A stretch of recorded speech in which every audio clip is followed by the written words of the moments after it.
Hey everyone, I'm Paul Pomerleau. Welcome to my video. This is my 2014 Victory Cross Country Tour. Today we're going to take a look at the passenger floorboard, specifically the pivot pin on them.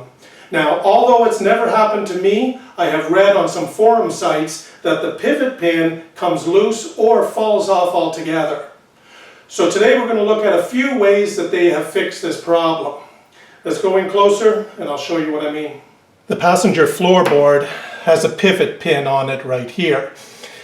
I've noticed while riding that this pin naturally migrates towards the front of the bike. So the head of the pin doesn't really do anything. The only thing keeping this thing from coming out is a little spiral circlip right here. It's a fine wire ring. It looks like a miniature key ring. Now, the easiest way to prevent this from falling off without spending any money is simply turn the pin around.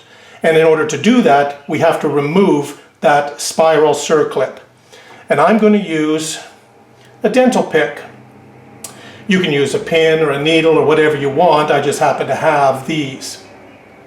Now, also, because I need to get the camera, the lighting in closer, I'm going to remove my saddlebag and my side cover. I'm going to be using sharp instruments here and I just don't want any chance of scratching it. So you don't necessarily have to do that, but that's what I'm going to do. I took a regular key ring and put it in a vise. This is going to show you how I'm going to remove that spiral circlip on the pivot pin.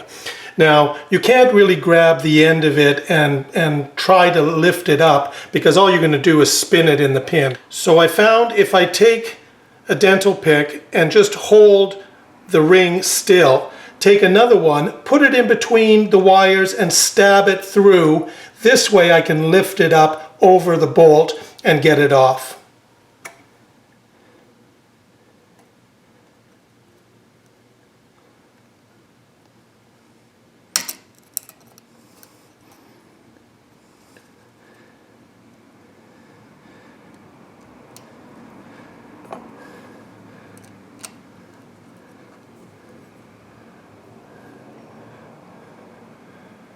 Now, before you pull this pin out, be aware that there's two ball bearings with springs underneath. This keeps it in the upright position.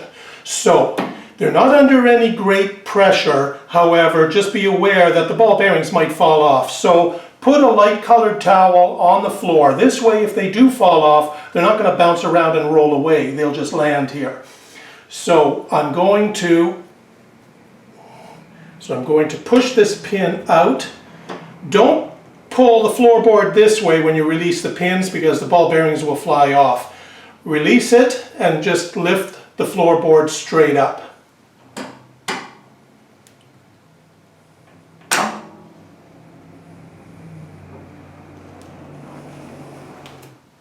So here are the ball bearings, one on each side. And the little springs.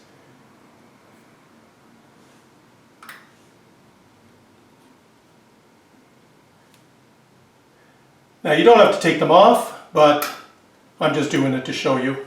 Now that you have the pin off, there's many ways of upgrading this. The simplest and most inexpensive way is simply use the same pin, but feed it in from behind. Now, you can use your existing little spiral retaining ring and put it back on. Others opt not to use this anymore, in which case they will use a snap ring. This is the type that you use these little snap ring pliers and you simply insert it into the groove. And I've heard of others, what they'll do is if they're going to use this, is they will put the red Loctite into the groove before putting this on, giving it an added security. Another way I've seen people do it is to replace the pin altogether with a clevis pin. We will again insert it from the back And this uses a cotter pin. We've all seen these. Insert it into the hole and bend the wings up.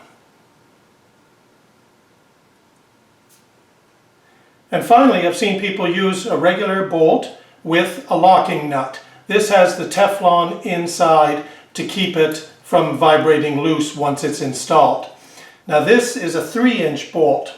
I've chosen it because I want the shoulder of the bolt to fit perfectly through the floorboard, and I don't want any threads to be on the inside. So what I've done was I've cut one down so it fits perfectly inside.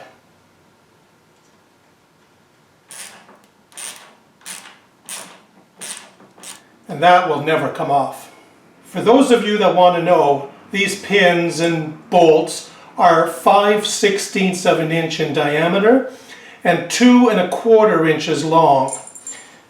The distance from here to here is 2 inches, but you need that extra little bit in order to put a cotter pin or a snap ring on the end of it.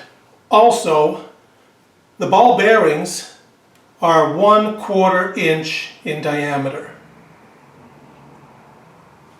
On the underside of your floorboard, you'll see 2 tracks that the ball bearings ride on, and there's one hole right here. Sometimes what happens is the floorboard kind of sticks in the upright position and it's very hard to get it to fold down. So put a little bit of grease in there just for the ball bearing to be able to move smoothly. For me today, I think I'm going to try the bolt with the locking nut. And I'm also going to feed it in from the front towards the back, because we can see this side better, and I would rather look at the head of the bolt than the nut on the other end. Put your springs and ball bearings back in, hold it in the upright position, push down, and it will just feed it right through. Now put in the nut. It has a larger surface area, so I am certainly not worried about it pushing out. And besides, if I don't like this today, then tomorrow I can just put in one of the other pins. So this is just a small sample of the many ways that you can change the pivot pins on your floorboards.